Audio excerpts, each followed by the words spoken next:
చెప్పేసి వాళ్ళు కూడా డేటా సెంటర్తో పాటు ఒక ఐటీ పార్క్ను కూడా వాళ్ళు అందులో డెవలప్ చేయాలని చెప్పేసి దానికి అనుగుణంగా ఒక జీవో ఇచ్చినటువంటి పరిస్థితిని మనం చూస్తాం. ఇప్పుడు మళ్ళీ Adani data center Google data సెంటర్గా పేరు మార్చుకొని వస్తుంది అని చెప్పేసి మీరు చెప్తూ ఉన్నటువంటి సిచ్యువేషన్. సో ఓవరాల్గా చూస్తే ఏదైనప్పటికీ కూడా ఈరోజు వైజాగ్కి సంబంధించి మీరు ఇందాక కొన్ని క్లెయిమ్స్ చేశారు, విజయమ్మను ఓడించారు, తర్వాత వైజాగ్ని దోచుకున్నారు, ఇవన్నీ కూడా పక్కన పెడితే అభివృద్ధికి సంబంధించినటువంటి విషయంలో కాగ్నిజెంట్కి సంబంధించి మీరు చెప్పారు జనవరి నుంచి ఈ రోజు డిసెంబర్ మధ్యలో అంటే క్యాలెండర్లో సంవత్సరం మారే లోపల కాగ్నిజెంట్ని ఆంధ్రప్రదేశ్కి తీసుకొచ్చని చెప్పేసి చాలా అద్భుతంగా మీరు దాన్ని క్లెయిమ్ చేసుకుంటూ ఉన్నటువంటి పరిస్థితి. సరే, కాగ్నిజెంట్ వచ్చింది, ఎప్పుడు పనులు ప్రారంభించబోతున్నారు? మీరు అడిగినట్టే ఎప్పుడు లోపల ఇది పూర్తయ్యేటటువంటి అవకాశాలు ఉన్నాయి?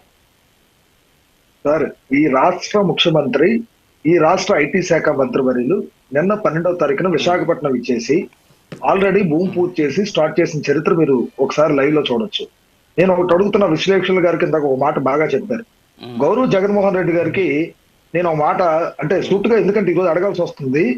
ఆనాడు భోగాపురం ఎయిర్పోర్ట్ కోసం 5 సంవత్సరాలు జగన్మోహన్ రెడ్డి గారు అధికారులు ఉండేటప్పుడు కేవలం మేము వేసిన శంకుస్థాపన మార్చి మళ్ళీ కొత్తగా ఒక శంకుస్థాపన వేసి టైంపాస్ చేశారు తప్ప ప్రాజెక్టుకి పునాదులు వేయలేదు సార్. నేను అదే చెప్తున్నా.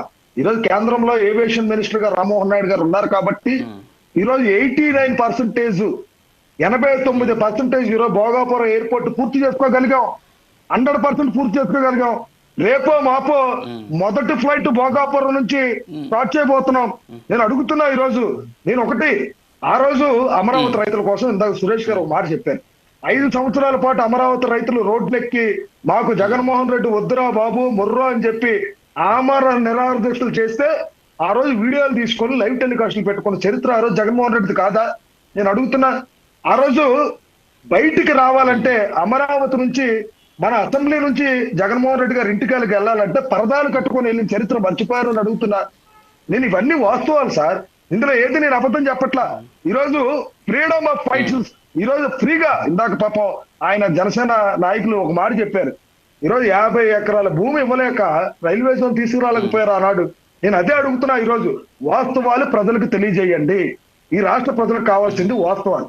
ఈరోజు మీ మంత్రి మీరు దగ్గర పెట్టుకొని మీరు రైట్ హ్యాండ్ గా తెప్పుకున్న వైవి సుబ్బారెడ్డి, విజయసాయి రెడ్డి పరిస్థితి ఏంటి సార్? ఈరోజు వైసీపీ పార్టీలో ఎందుకు ఈరోజు ఎందుకని విజయసాయి రెడ్డిని విశాఖపట్నం ఇన్ఛార్జ్ కింద పెట్టి ఎందుకు ఈ రోజు విజయసాయి రెడ్డి బయటకు వెళ్ళిపోయాడని అడుగుతున్నా. ఈరోజు అరబిందో ఫార్మా ఎవరు సార్? అది అరబిందో ఫార్మా ఎవరిది? స్వయాన విజయసాయి రెడ్డి బంధువులది కాదా?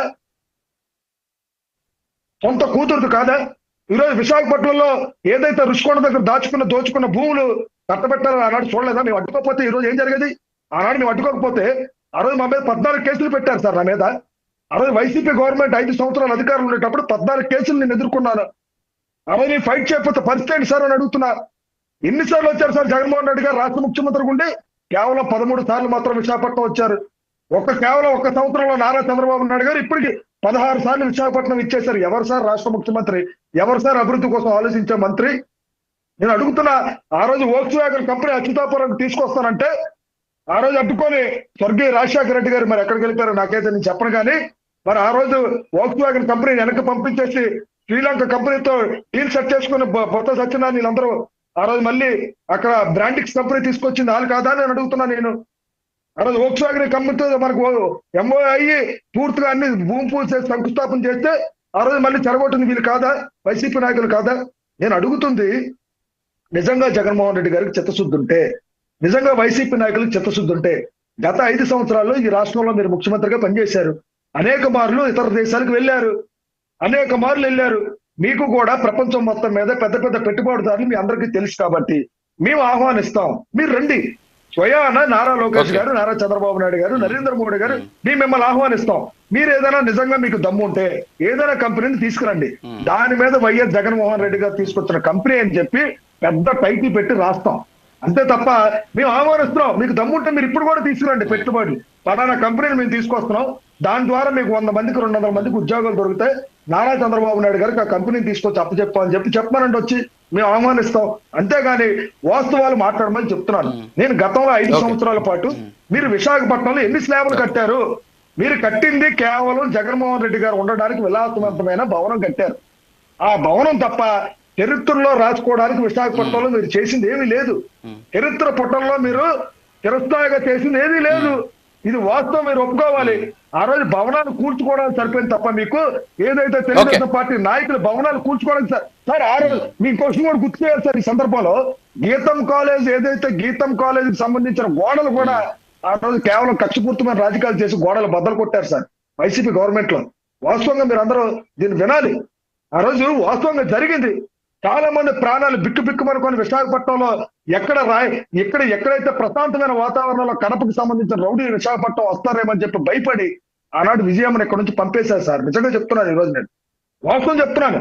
అరే కడప నుంచి అనేక మంది పెద్ద పెద్దలందరూ కూడా ఇక్కడికి ఇచ్చేసి జగన్మోహన్ రెడ్డి పేరు చెప్పి మోసం చేసి అమాయకమైన ప్రజలను దాచుకోవాలని చెప్పి భూములు దోచుకునే చరిత్ర ఆనాడు 5 సంవత్సరాలు భయపడ్డారు సార్ విశాఖపట్నం ఉత్తరాంధ్ర ప్రజలు.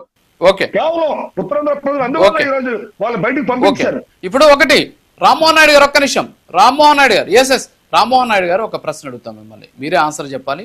మీరే దాని మీద ఎలా రియాక్ట్ అవుతారో నాకు తెలియదు. పీసీఆర్ ఒకసారి ఆ డాక్యుమెంట్ ప్లే చేయండి సార్. ఇది వచ్చేసి ప్రోగ్రెసివ్ ఎలక్టోరల్ ట్రస్ట్ అంటాం అనమాట, పిఈటి అంటాం. ఇది వచ్చేసి టాటాకి సంబంధించినటువంటి అన్ని సంస్థలు కలిసి ఏర్పాటు చేసినటువంటి ఒక ఎలక్టోరల్ ట్రస్ట్. ఇది మీరు నాకు తెలిసి ఏప్రిల్లో అనుకుంటాను టీసీఎస్కి వైజాగ్లో భూములు ఇస్తాం, 99 పైసలకు ఎకరా ఇస్తామని చెప్పేసి ఒక నిర్ణయం తీసుకోవడం జరిగింది మంత్రివర్గ సమావేశంలో. సో ఇప్పుడు ఇది నేను చూపిస్తున్నటువంటి డాక్యుమెంటు మీకు వచ్చేసి అక్టోబర్ 24వ తేదీకి సంబంధించినటువంటి డాక్యుమెంటు. అక్టోబర్ 24వ తేదీన ఈ ప్రోగ్రెసివ్ ఎలక్టోరల్ ట్రస్ట్ ద్వారా 10 కోట్ల రూపాయలు వైఎస్ఆర్ కాంగ్రెస్ పార్టీకి చెక్కు రూపంలో విరాళంగా వెళ్ళినటువంటి పరిస్థితి. వీళ్ళు 99 పైసలకు భూములు ఇస్తున్నారని చెప్పేసి వైఎస్ఆర్ కాంగ్రెస్ పార్టీ ఆందోళన చేసినటువంటి అంశం ఒక పక్క, దాని మీద విమర్శించినటువంటి అంశం ఒక పక్క. ఇందాక కూడా ఎవరో మరి మస్తాన్ రావు గారు ఎవరో మాట్లాడారు దాని గురించి, 99 పైసలకు ఇచ్చేస్తున్నారని చెప్పేసి గొడవ చేశారు అని చెప్పేసి. ఆ 99 పైసలకు ఇచ్చినటువంటి పరిస్థితి ఒక పక్క. ఇంకో పక్క ఏమో ఇదే టాటా ట్రస్ట్ నుంచి 10 కోట్ల రూపాయలు వైఎస్ఆర్ కాంగ్రెస్ పార్టీకి ఎలక్టోరల్ ట్రస్ట్గా వెళ్ళినటువంటి లెక్క ఒక పక్క. మీరు ఒకసారి చూడొచ్చు. అది 24 అక్టోబర్ 2025లో చెక్ రూపంలో వాళ్ళకి వెళ్ళినటువంటి పరిస్థితి. దీన్ని ఎలా డిఫైన్ చేస్తారు మీరు?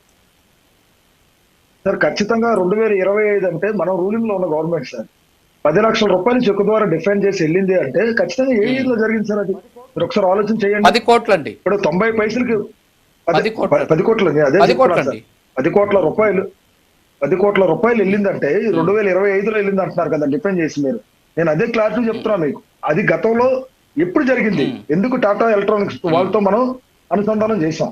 ఒకసారి ఆలోచన చేయండి. 90 పైసలకి మేము భూమి ఇచ్చేస్తున్నాం అంటున్నారు కదా, ఎక్కడ ఇచ్చాం, ఏ ప్రాంతంలో ఇచ్చాం, ఏ ప్రాంతంలో 90 పైసలకి టాటాకి మేము భూమి ఇచ్చాము? ఒకసారి మీరు క్లారిటీగా నాకు చెప్పండి. ఏ ప్రాంతంలో మీరు రికగ్నైజ్డ్ గా మేము ఎక్కడ చేసి ఇచ్చాం? రామ్మోహన్ నాయుడు గారు, మీకు నా ప్రశ్న అర్థం కాలేదు. రామ్మోహన్ నాయుడు గారు, బహుశా మీకు నా ప్రశ్న అర్థం కాలేదు.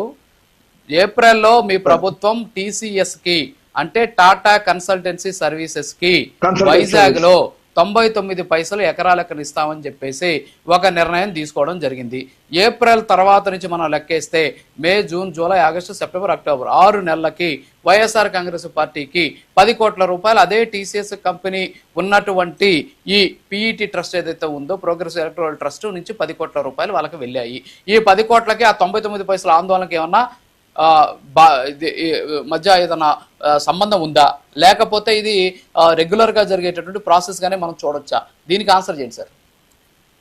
అంటే ప్రాసెస్ గా చూడొచ్చు అంటే దాని మీద పూర్తిగా క్లారిటీ లేకుండా ఏది కూడా ఆన్సర్ చేయకూడదు సార్. నేను ఒకటైతే వాస్తవం, ఏదైతే మీరు చెప్పింది గతంలో